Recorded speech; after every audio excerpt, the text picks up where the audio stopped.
La France vue du dessus, avec ses églises et ses abbayes séculaires, ses villes fortifiées, ses paysages époustouflants et ses insolites aussi. Cette France-là, vous l'adorez. Mais savez-vous qu'elle en cache une autre, surprenante, tapie dans ses entrailles? Une France de cavernes, de gouffres, peuplée de formes fantastiques, patiemment façonnées par les éléments. Certains noms vous disent forcément quelque chose. Avennes-d'Orniac, Padirac, Lascaux. Mais il y a aussi d'autres lieux hors du commun, avec à leur tête des hommes et des femmes passionnés qui se battent souvent avec difficulté pour les protéger, les ouvrir au public, pour faire vivre les merveilles de la France souterraine.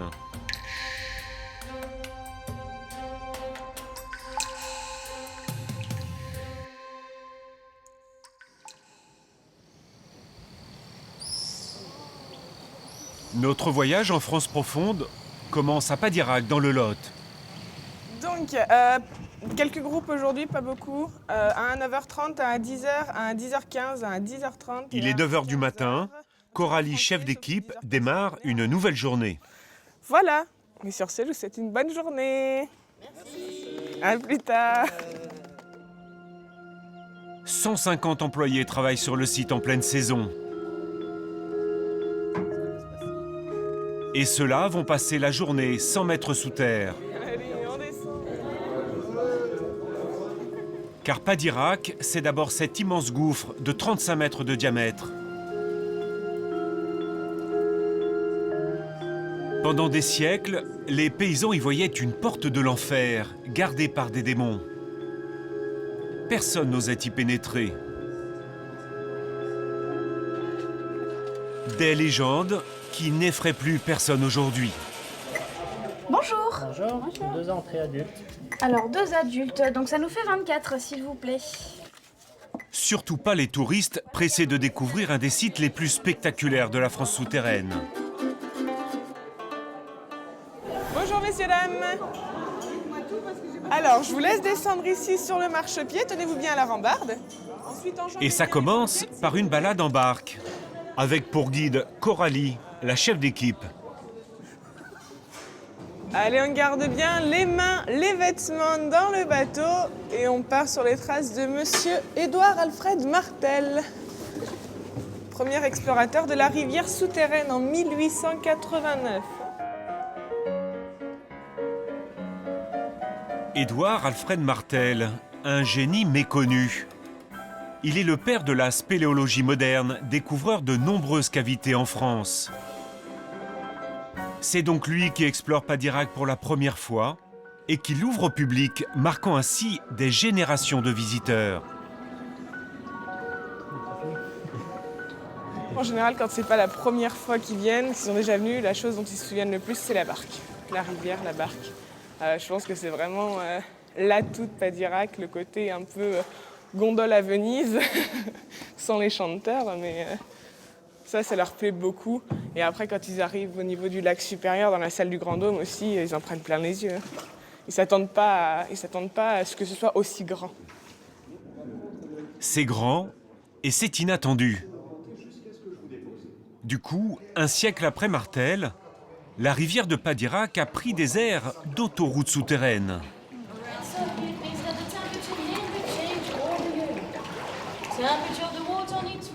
Avec ses traditionnels chassés-croisés de vacanciers. Padirac attire 500 000 visiteurs chaque année. On part pour 400 mètres, 300 marches maintenant. Allez, je vous laisse me suivre. On va pas loin pour commencer. C'est le site naturel souterrain le plus visité en France.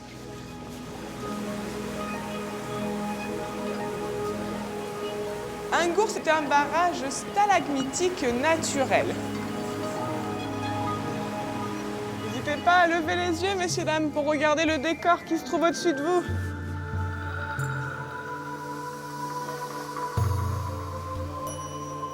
j'ai remarqué que vous aviez de l'imagination. Regardez là-haut, on a les méduses. À gauche, on a les brocolis.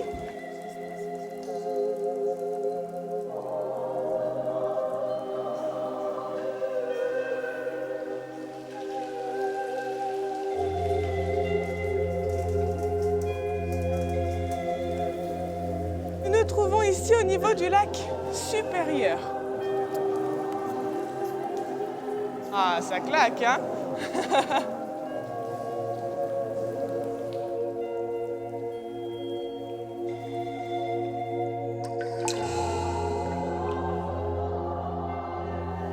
Ce voyage magique au centre de la Terre dure 45 minutes.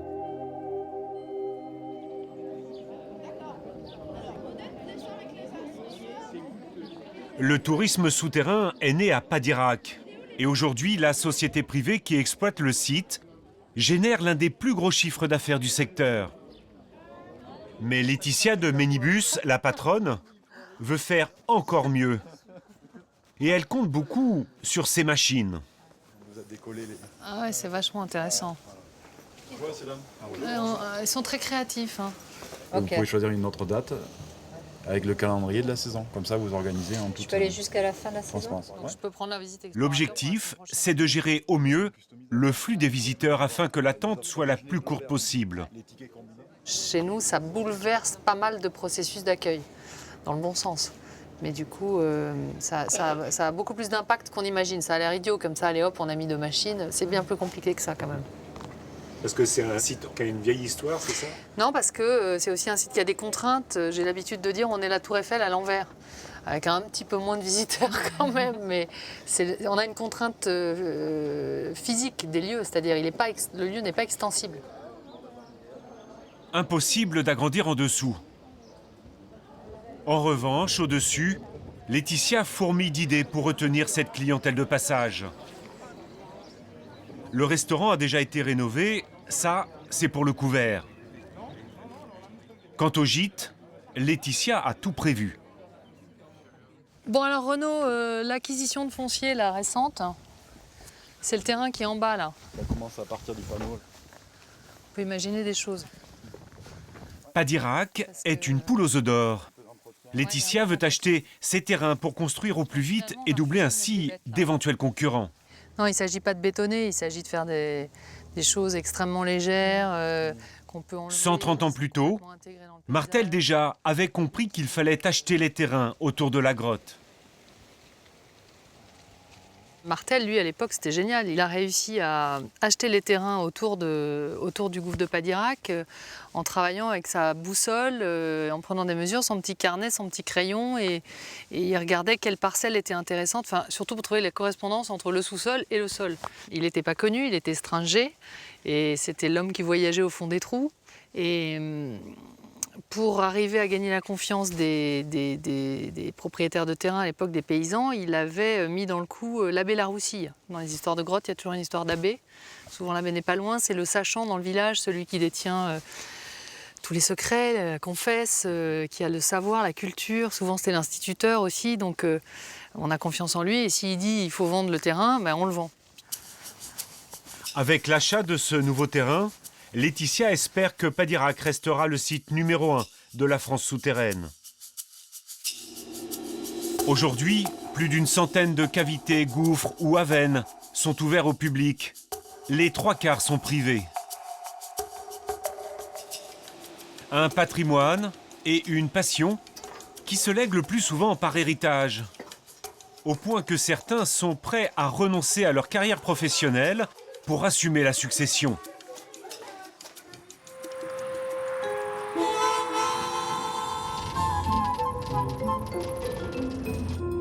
C'est ce qui est arrivé à Sylvie Collet.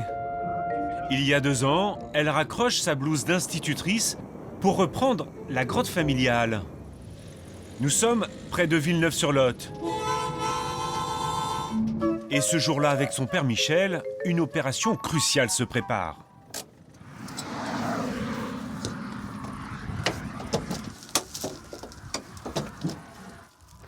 Pour faire parler de sa cavité, Sylvie a décidé de voir les choses en grand. T'as un couteau ou quelque chose? Parce que là il y a Le scotch. Merci. Hein. Attention, tadam. Vous n'avez pas encore vu le panneau? Non, on est allé les chercher, on n'a pas vu. Et ouais, tadam. C'est Sylvie elle-même qui a imaginé le logo. Bon, pas mal, hein? Là, ça flash. Là, ils le verront. L'enjeu pour elle est de taille. Si elle ne réussit pas à attirer plus de 8000 visiteurs, sa grotte pourrait bien péricliter.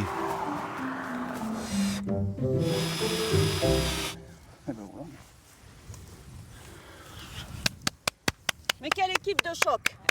Vous espérez avoir combien de visiteurs en plus grâce à ce panneau-là? Là, je pense qu'on aura au moins 4000 visiteurs en plus. Hein. Ouais, grâce à ce panneau.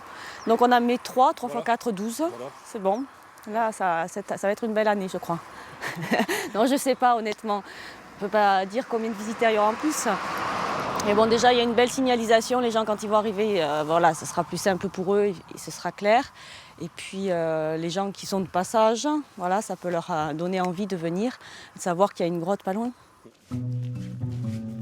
Et pas loin, c'est la grotte de l'Astournelle, ou devrait-on dire plutôt la grotte de la débrouille. Car ici, pas de chef d'équipe, pas de billetterie automatique, pas d'entrée majestueuse. Et surtout, Sylvie doit tout faire elle-même. Nous sommes en juin, le rush de l'été est proche, et elle doit impérativement régler un problème d'éclairage.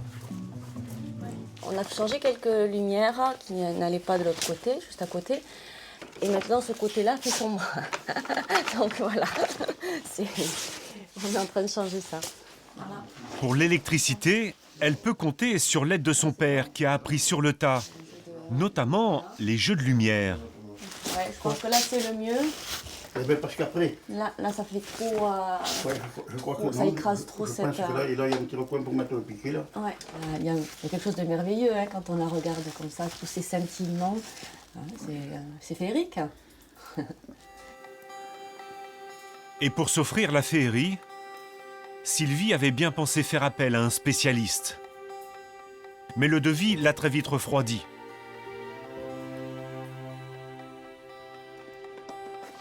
Du coup, elle a opté pour la récup et le système D.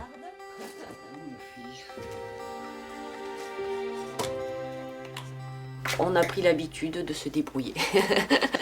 Demander des conseils à droite, à gauche, et trouver soi-même le matériel, aller sur Internet, passer des heures pour trouver les matériels. Les spots que vous remplacez, c'est combien? Nous, on met entre 10 et 15 euros. 15 euros, je crois que celui-là. On ne dépense pas beaucoup d'argent, mais on passe beaucoup de temps dans cette grotte. Voilà. Ce sont les parents de Sylvie qui ont ouvert cette grotte au public. À l'époque, elle n'était qu'un appoint à leur revenu d'agriculteurs. Et aujourd'hui, ils sont très heureux que ce bien reste dans la famille. Je pense que ça ne serait pas bien que ce site soit fermé, quoi. Voilà. Il me semble qu'elle mérite mieux que ça, parce que je me suis rendu compte que c'était quand même un site qui méritait qu'on s'en occupe. Hein.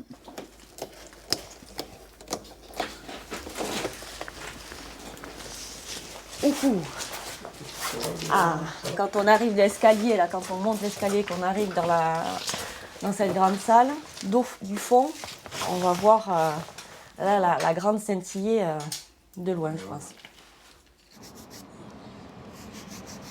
Les premiers visiteurs qui vont découvrir ce nouvel éclairage, les voici.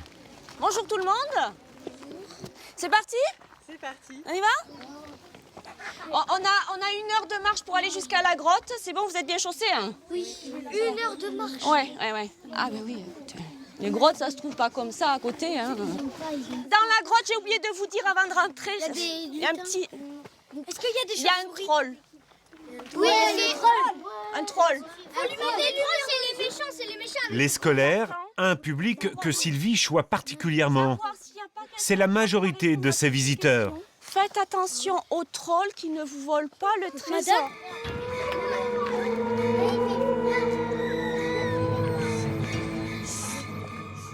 Pendant 1 heure, Sylvie va jouer la carte du merveilleux, du fantastique, pour mieux capter l'attention des enfants.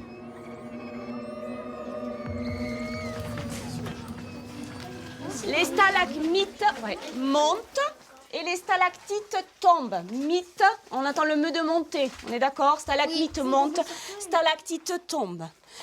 Alors on a l'habitude de dire que ça grandit de 1 cm tous les 100 ans. Un peu de pédagogie et beaucoup de distractions pour rassurer les enfants. Leur faire oublier les 350 mètres d'obscurité et de concrétions inquiétantes. La mâchoire de dragon. Oh, on a trouvé la mâchoire de dragon. Attention au dragon. Regardez ici. Vous allez voir que la calcite, ça les stalactites, stalagmites, ça peut faire passer la lumière. Regardez.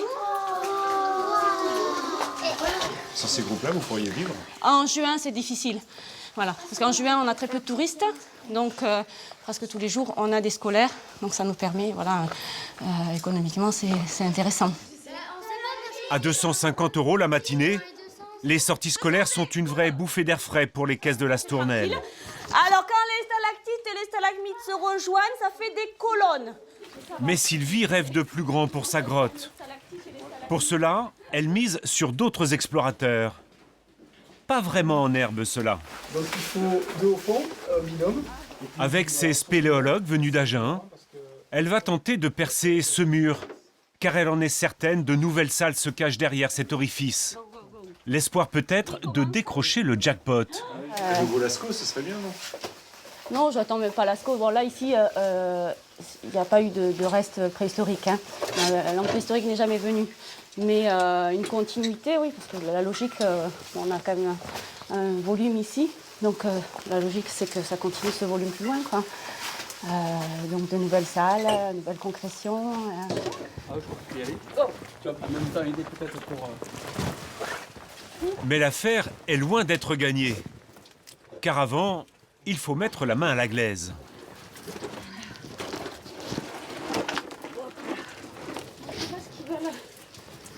Continue autre chose avec moi. Ah oui, ça, je vais croire. Bon, c'est bon, ouais. Je récupère la corde. J'ai aussi envie de participer, moi, physiquement, à cette découverte. C'est important de participer physiquement. Oui. On sent les choses différemment. On sent les choses différemment, on est vraiment dans l'action, et puis on voit ce qui se passe. Et voilà, donc c'est ça qui est bien. Et puis quand il y aura la découverte, ce sera une découverte, voilà, d'équipe, c'est ça qui est bien aussi. Les spéléologues sont déjà venus plusieurs fois. 12 mètres ont été dégagés. Selon la direction générale de la grotte, on est sur le bon côté pour pouvoir creuser. Maintenant, après, s'il reste 2 mètres, s'il reste 10 mètres, je ne peux pas dire. Mais je pense que il ne doit pas rester tant que ça. Après, c'est la difficulté, c'est de sécuriser. Parce qu'on pourrait creuser très très longtemps et durablement, mais la réalité, c'est qu'on n'a pas envie que tout ça nous tombe dessus. Donc, creuser, oui, sécuriser avant tout, quoi. Ce qu'on a envie, c'est de profiter de la grotte qu'il y a derrière. C'est bien collant, hein. Ouais. Waouh! T'as vu ça? Donc, ça colle bien. Vous aussi, c'est la découverte aussi qui vous passionne. Bien sûr, ouais, savoir ce qu'il y a de l'autre côté. Est-ce que voilà, mes grands-parents ont trouvé l'entrée de cette grotte? Voilà, si moi je pouvais découvrir autre chose, voilà, continuer cette aventure familiale et voilà, et aller toujours plus loin, voilà, ce serait génial. Oui. Ces spécialistes viennent ici bénévolement. Sylvie n'a pas les moyens de les payer. Et ça vaut bien une grande lessive. Ouais, je sais pas si vous allez ressortir plus propre. Si on a commencé la désobstruction, c'est parce qu'ils m'ont proposé. Donc, moi, c'est super sympa de leur part. Vous voyez, ils donnent de leur personne. Et puis, leur temps. Ouais, parce que c'est le dimanche. Hein, donc, un dimanche après-midi, passer sa journée sous terre à creuser, c'est bon. Il faut vraiment être passionné, quoi, pour faire ça. Ou fou, je ne sais pas. Mais ça, il ne faut pas leur dire. Hein. Tous les les bras.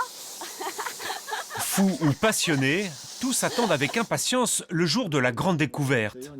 Fine, au gaz. Et quand même, sincèrement, merci à tous d'être là. Et ce sera peut-être dans quelques semaines. Je ne connaissais pas les caillons, je connaissais avec.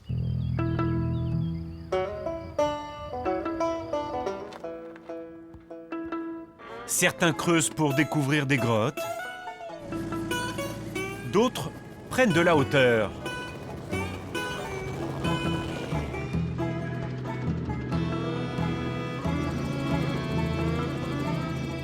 Jean-Max Touron est un amoureux du monde souterrain. Et quoi de mieux qu'un hélicoptère pour dénicher les merveilles cachées au cœur de son Périgord natal? Le Périgord, c'est le paradis des grottes.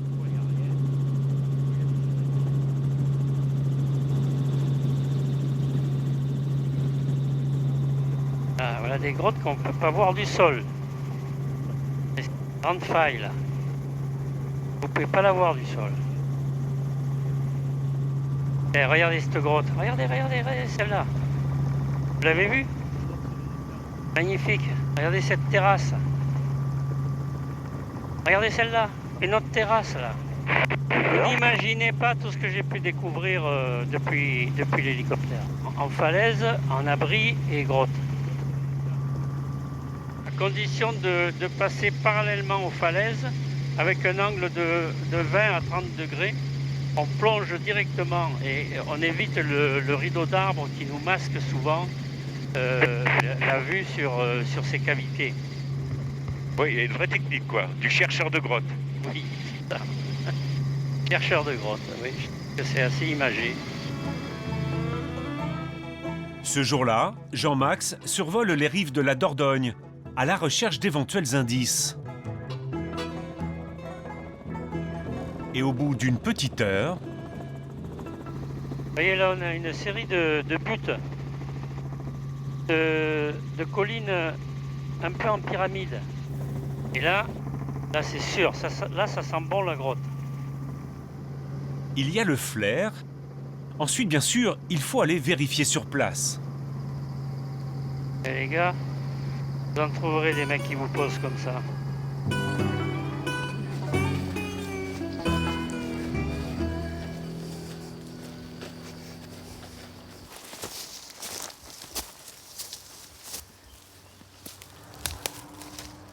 Et voilà.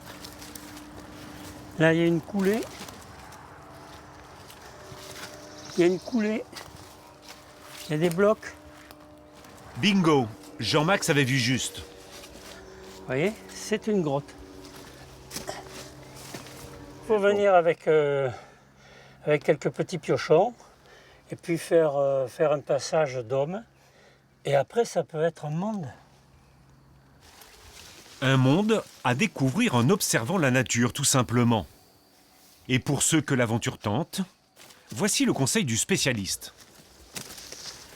Les zones où il y a des terriers de blaireaux, il faut chercher. Les blaireaux. Les renards, ils se contentent de moins. Et les blaireaux? Ah, les blaireaux, oui. Et un peu plus loin... Ah ben ça continue. Une autre découverte attend Jean-Max. Ben voilà une grotte. Et alors ce qui a l'air d'intéressant, cette grotte, c'est qu'elle souffle. C'est-à-dire? Ben vous ne sentez pas l'air froid qui arrive? Donc il y a un courant d'air. Ça veut dire qu'il y a beaucoup de place derrière. C'est un trou qui souffle.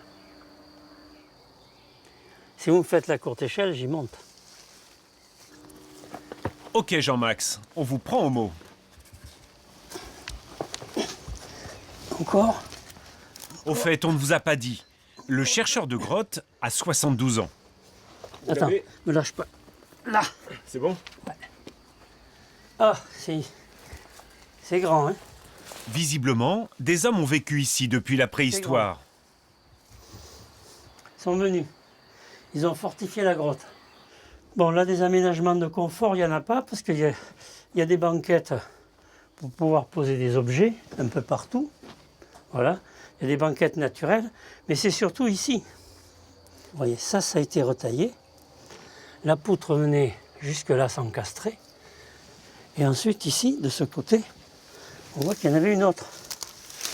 C'était les 2 poteaux de porte. Et quand on est là, on ne craint plus rien. Et toi, tu es là, peinard, avec des pierres, toc, prends ça sur la gueule, prends ça sur la gueule.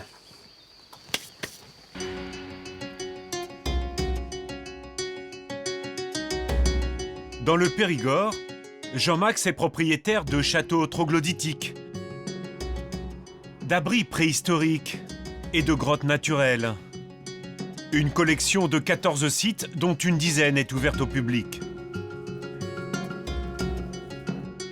Mais la carte postale de Jean-Max, c'est la Roque Saint-Christophe en Dordogne. Une fissure de 600 mètres de long qui a longtemps abrité une cité fortifiée entre ciel et terre.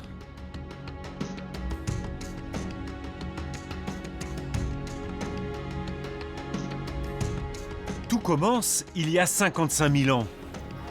Les hommes d'alors profitent des creux naturels pour se protéger du froid et des animaux sauvages. Les générations passent, le confort s'améliore. Les grottes deviennent maisons. Et au Moyen-Âge, la Roque Saint-Christophe est une véritable ville qui compte des centaines d'habitations.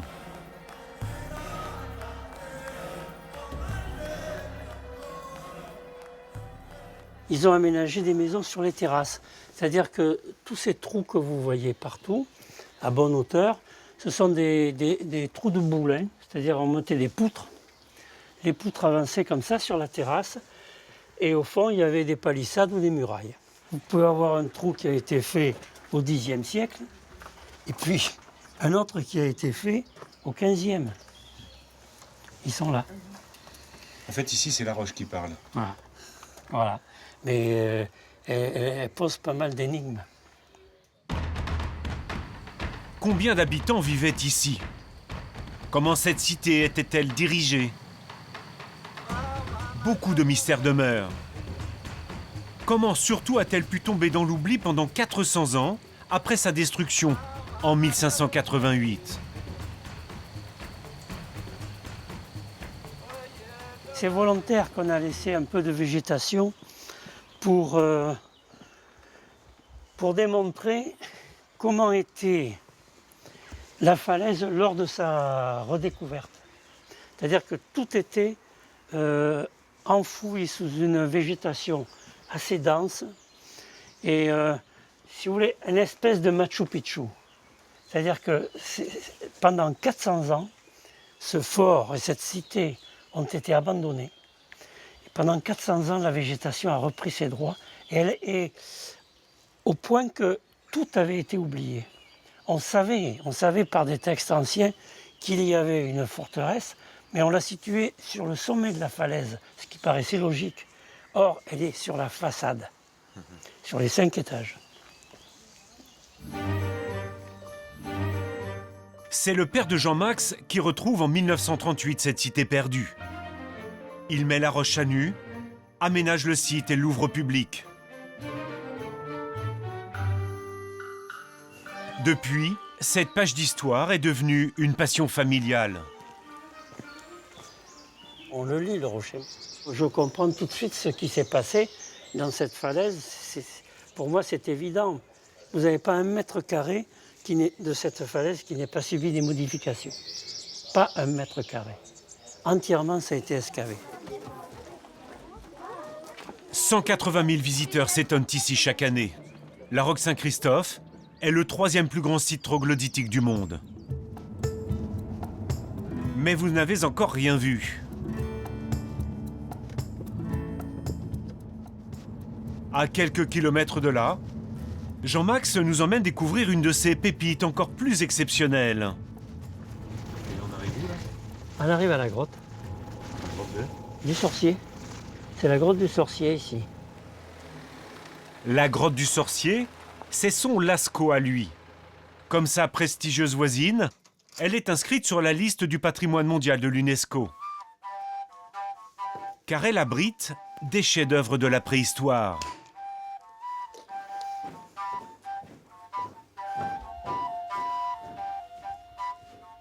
Le sorcier se trouve là. Au plafond, une forme vieille de 17 000 ans, avec une tête, des jambes, des bras et un pénis démesuré. Il s'agit là d'une gravure, c'est rarissime dans l'art pariétal. Et il y a encore plus exceptionnel. Des humains dans les grottes, il n'y en a pratiquement pas.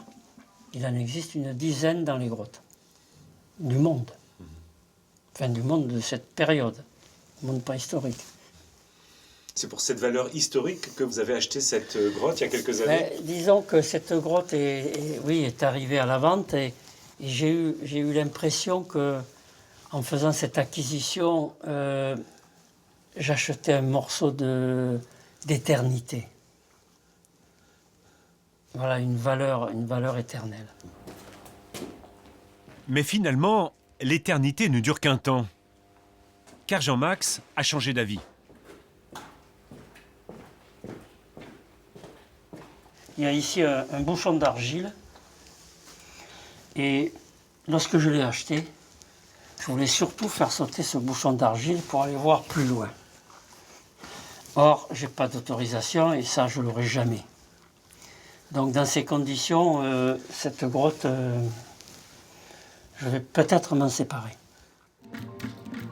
Selon les estimations, Jean-Max pourrait demander jusqu'à 1 million d'euros pour ce site classé UNESCO. Des étrangers ont manifesté leur intérêt, l'État également. Mais le chercheur de grottes réfléchit encore.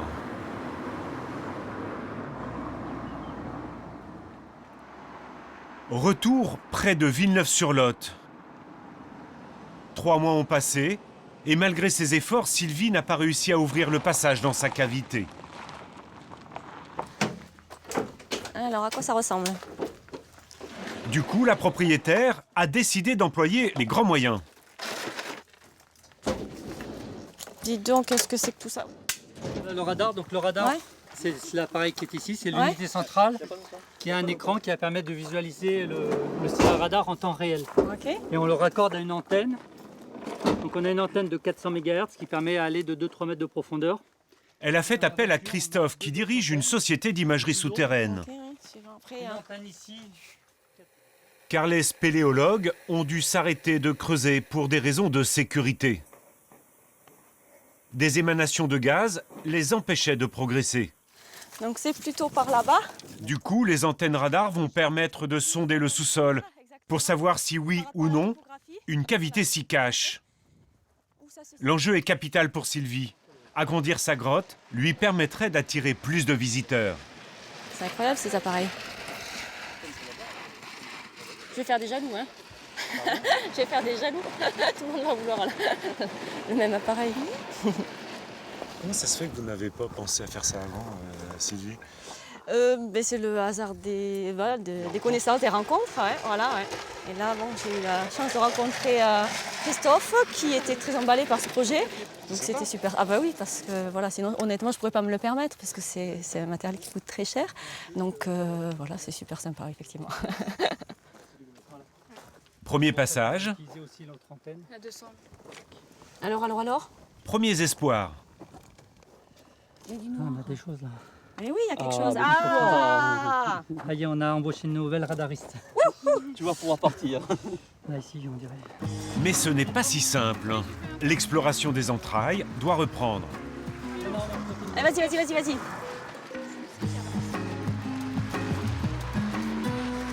Et après 2 heures de va-et-vient, toujours rien. C'était une fausse piste. Alors on va faire là-bas, vous allez voir. Voilà. C'est parti.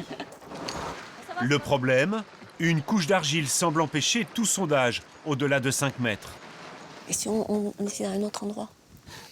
Donc ça veut dire que, pour l'instant, a priori, vous n'avez rien vu, mais ça ne veut pas dire qu'il n'y a rien. Ça ne veut pas dire qu'il n'y a rien, voilà, tout à fait. C'est la limite de la méthode. Et de toutes les méthodes géophysiques. Pas trop déçu pour l'instant, là? Non, mais on va aller au bureau. Il va regarder et puis il va voir. Hein. On va essayer de nettoyer l'image au bureau, les images, les coups de temps. C'est pas fini. Avec des systèmes de filtrage numérique et voir si on peut sortir quelque chose de plus intéressant.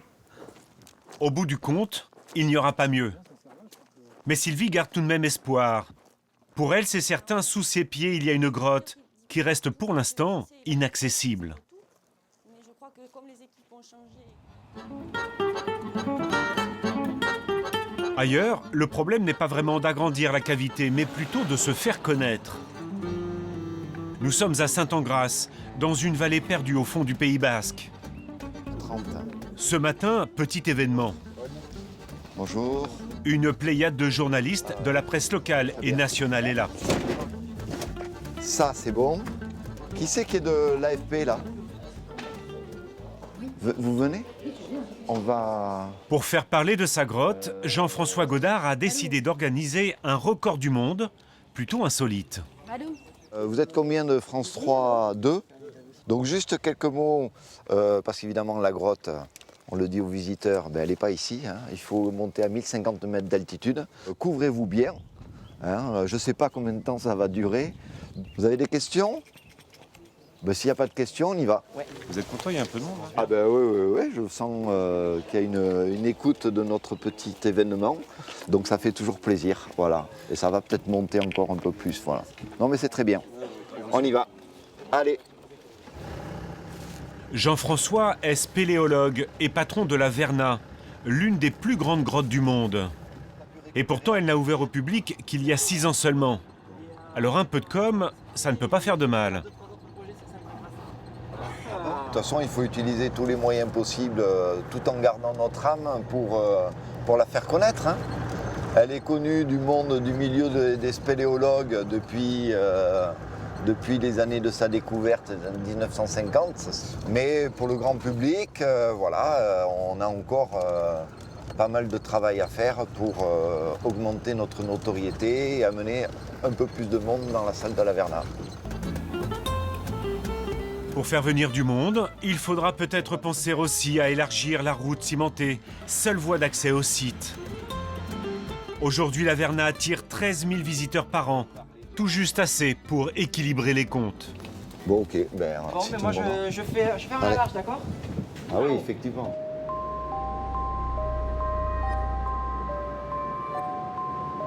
Serrez à droite, attention, il y a un peu d'eau. Mais c'est bien, il nous éclaire. Pour accéder à la salle de la Verna, il y a d'abord ce long tunnel de 600 mètres, creusé il y a un demi-siècle, puis abandonné. S'il n'y avait pas le tunnel, eh bien, l'approche de la salle, ça serait différent, quoi. Voilà, moi, je trouve que le tunnel, ça met dans l'ambiance. Où on va, c'est un peu mystérieux, quoi. Et donc, c'est bien de prendre le temps, en fait, d'essayer, plus ou moins, de s'approprier ce 6e continent. Le 6e continent, c'est le monde souterrain, habité de géants, comme ici. Ah ouais, je pense que là, il y a... Ah ben, il est là-bas, tiens.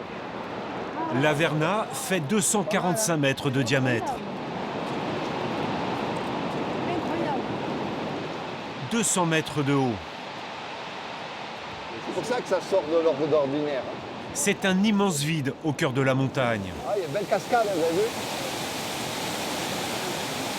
Je ne m'attendais pas du tout à ces proportions-là, parce qu'on vous dit 6 fois à Notre-Dame,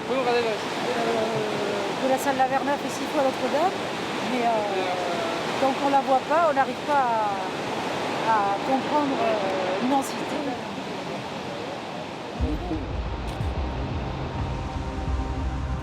Une immensité qui ferait presque oublier l'événement du jour.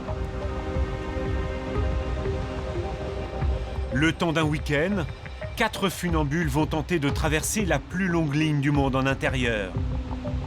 230 mètres.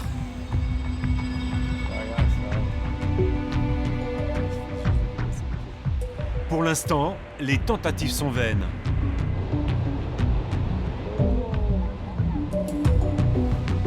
Celui qui a le plus de chances de décrocher ce record, j'espère que c'est parti pour 230 mètres. c'est Anthony, 24 ans. En tout cas, il va traverser. S'il tombe, ben, il tombe, c'est pas grave, hein. Il continue et l'essentiel c'est d'avoir les bonnes sensations au bon moment.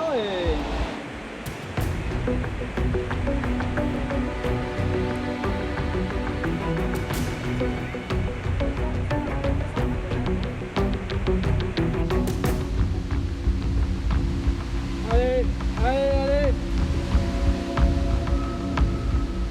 C'est raté pour Anthony. Et finalement, ce record du monde ne tombera pas cette année. En revanche, côté com, Jean-François est aux anges. D'autant que c'est la première fois qu'il organise un tel événement. Donc on est à 13 000 visiteurs. Voilà, on a évalué qu'il nous faudrait entre 16 et 18 000 visiteurs pour atteindre notre équilibre.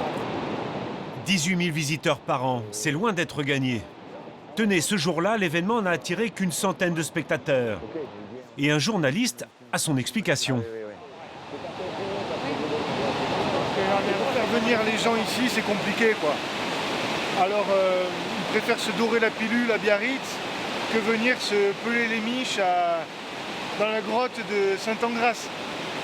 Et donc, finalement, il se bat comme un beau diable pour essayer d'augmenter son budget com.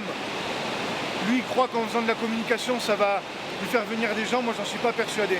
Moi, je sais pas si les gens sont intéressés par le patrimoine souterrain de la France, qui est vraiment extraordinaire, c'est une cathédrale. Hein.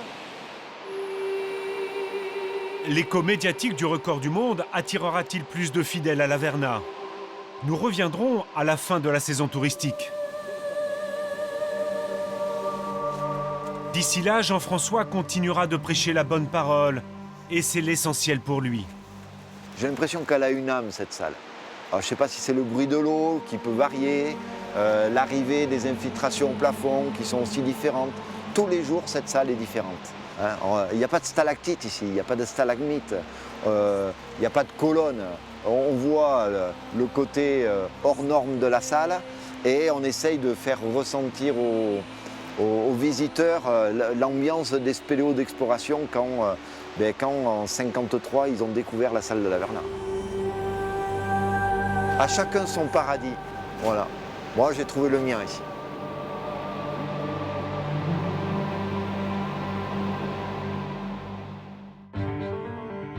Les grottes font vivre des hommes. Parfois, elles font aussi le destin de tout un village. Voici Cabreret dans le Lot, 200 habitants. Bon, on va démarrer la séance du conseil municipal. Ce jour-là, le maire annonce une petite révolution. Entrée de village, Cabreret, Pêche-Merle. Le village va être rebaptisé. On a envisagé de renommer le village, en fait, et de l'appeler Cabreret, Pêche-Merle. Voilà. Parce qu'on souhaite rattacher vraiment Pêche-Merle à Cabreret. Ce qui n'a pas été le cas jusqu'à présent. Beaucoup de personnes dans le monde entier connaissent Pêche-Merle, mais ils ne savent pas que c'est à Cabreret. Donc on veut inverser les choses. Pêche-Merle, c'est la grotte de Cabreret, ou plutôt son trésor. Car entre les tickets d'entrée, les emplois et les retombées économiques, cette grotte, qui est municipale, assure une grande partie du budget de la commune. Un site vital donc, dont l'entrée se situe à quelques centaines de mètres à vol d'oiseau du centre du village. Didier Rigal, un des membres du conseil municipal, est archéologue. Il est donc bien placé pour évoquer le caractère remarquable de cette grotte ornée. Là, on a vraiment affaire à des dessins de très grande qualité. Pour preuve, c'est ce profil de mammouth que vous voyez dans cette partie. On a simplement le dos du mammouth, le crâne et la trompe qui sont représentés. Et vous voyez simplement un trait. Tout le monde identifie à quoi on a affaire. Et c'est tout à fait exceptionnel d'avoir une représentation aussi sûre. Ces œuvres ont été réalisées il y a 25 000 ans. Le Pêche-Merle est aujourd'hui un des rares endroits en France où le public peut encore admirer des peintures préhistoriques originales. Ici, on compte 800 motifs, des mammouths, des aurochs, des mains négatives aussi, comme peintes au pochoir. Mais le chef-d'œuvre, ce sont ces deux chevaux représentés grandeur nature. On a inventé la couleur ici. Il y a un effet de relief. Ces deux chevaux se superposent. Il y a du mouvement. Et si on se déplace le long de ce panneau, on va profiter de cette ondulation et vous allez voir du mouvement finalement. Ces chevaux, ils sont en mouvement, ils bougent, ils sont vivants. S'il n'y avait pas cette grotte, qu'est-ce qui se passerait pour Cabreret ? Cabreret est de nos jours un petit village. Et sans la grotte de Pêche-Merle, ce serait un village encore plus petit, quoi. Il faut imaginer qu'ici, il y a en saison jusqu'à 17-18 employés. La plupart habitent Cabreret. Il y a des hôtels-restaurants dans le village qui n'existeraient plus sans le site de Pêche-Merle. Le village serait un village quasiment mort, quoi. Hein. Le Pêche-Merle, plus qu'une grotte donc. Un cœur battant qui impose son rythme à tout le village. Avec ceci. La saison du marché est calée sur celle de la cavité. Et les commerçants, eux, ont même adapté leur politique marketing. Je viens de prendre du pain. Oui, par exemple. Je vais te prendre 2 baguettes et un pain Pêche-Merle. Baguette, on fait comment? Une de chaque pour goûter? Ça marche. Voilà. Merci.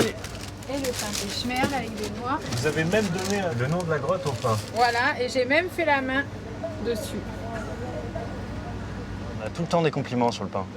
Parce que c'est un vrai pain de campagne qui est quand même fait très artisanalement avec de la farine locale. Et donc ça fait des super produits. Nicolas Théron, lui, est propriétaire de l'hôtel. Des grottes, bien sûr. Et hop, à la maison. Une institution à Cabreret. Car cet établissement fut fondé par l'un des découvreurs de la grotte du Pêche-Merle. Une certaine Marthe David. On a ici Marthe et André, qui sont frères et sœurs, qui sont 2 des 3 enfants qui ont découvert la grotte de Pêche-Merle. Et donc, ils sont mes aïeux. Marthe est mon arrière-grand-mère, André est mon arrière-grand-oncle. Victor et Marie-Angèle sont leurs parents. C'est eux qui étaient propriétaires de la terre où a été découverte la grotte, du terrain, donc de toute la colline. Le village a été bouleversé par la découverte de la grotte. Un peu plus tard, Nicolas nous propose de descendre dans la faille par laquelle les découvreurs sont passés. De revivre ainsi l'émotion d'une journée de septembre 1922. Ça a dû être une euphorie totale, quoi. C'est-à-dire qu'ils l'ont fait en plusieurs fois, ils ont progressé après-midi par après-midi. Et dans des conditions extrêmement extrêmes, quoi. Avec du matériel, ils avaient 13, 16, 15 ans, quoi. Les premières incursions, en fait, ils posaient les bougies derrière eux, comme des petits poussets. Et que les bougies s'éteignaient avec les gouttes d'eau qui coulaient de la grotte. Et plusieurs fois, ils se sont fait retrouver dans le noir complet. C'est ça qui est extraordinaire, c'est d'avoir eu le courage de le faire sans savoir ce qu'il y avait au bout, quoi. Sans se dire que ça pouvait très bien déboucher sur rien, ou sur un vide d'air, ou sur des gaz toxiques, ou n'importe quoi, quoi. Les gaz toxiques qui émanent naturellement des entrailles de la Terre. L'angoisse de tout propriétaire de grotte. Justement, ce jour-là, une opération de contrôle est menée par les agents de la Direction des Affaires culturelles. En cas de problème, ils pourraient fermer la grotte. Et ce serait une catastrophe pour le village. Quand la drague vient comme ça, quand on vient faire des relevés... On n'est pas inquiet, hein. Vous avez pas peur pour vous faire votre grotte? Ah si, on y pense, forcément on y pense. Alors ce qui nous rassure, c'est que le Pêche-Merle, c'est un très vaste réseau, une très grande cavité. Et la présence des visiteurs, les gènes que ça peut avoir en termes de CO2, de ventilation, c'est un petit peu absorbé par l'immensité du réseau qui fait près de 2 km. Et c'est notre chance, hein. En cette fin de saison, quel est l'état de la grotte? Toujours un peu anxieux, qu'est-ce qu'on va trouver. Maintenant qu'on sait que la connexion est assurée. Bientôt le résultat. Donc maintenant on va regarder le CO2. Donc là on est à la baisse, hein. On est en automne. Donc après le grand rush estival. Voilà. Pour l'instant, la situation est tout à fait maîtrisée, équilibrée, et elle est, je dirais même, en phase d'amélioration par rapport à ce qui existait avant l'an 2000. Les habitants de Cabreret peuvent être rassurés. La mort de leur village n'est donc pas pour aujourd'hui, ni pour demain d'ailleurs. L'été est passé. Dans les Pyrénées basques, à Saint-Engrâce, nous sommes retournés voir Jean-François, le patron de la salle de l'Averna. Tu vas bien? Ben oui. Ouais. Alors, qu'est-ce qu'on va pouvoir boire ici? Qu'est-ce que tu Je crois veux? que dehors, il y a des messieurs... Le record du monde qu'il avait organisé a-t-il eu un impact sur le nombre de visiteurs? On s'est amélioré, on est à 500 personnes de plus par rapport à l'été dernier. Alors ça peut paraître insignifiant pour d'autres structures, mais nous 500 personnes c'est énorme. Hein. Donc on est très contents. Voilà. Après, est-ce que tous les visiteurs de l'été sont venus parce qu'ils ont vu l'émission ou les reportages de cette tentative de record du monde? Je ne sais pas, mais en tout cas ça a contribué oui, à améliorer notre image, ça c'est sûr. Jean-François est encore loin des 18 000 entrées qui permettraient de voir l'avenir en rose. Mais qu'importe, il est heureux pour sa grotte et les 3 emplois qu'elle fait vivre. Heureux surtout car ce spéléologue va pouvoir continuer à partager sa passion avec le grand public. C'est ce qu'on veut, c'est en fait aller faire découvrir notre monde. Voilà, là c'est une équipe qui se connaît, et au moins qui sache que sous terre, c'est quand même quelque chose qui sort de l'ordinaire ici. Voilà. C'est bon? Alors, bienvenue dans la salle d'Averna. La plupart des grottes et cavités fermeront leurs portes tout au long de l'hiver. Cette année, 4 millions de personnes se sont émerveillées devant ces beautés, cachées au cœur de cette France souterraine.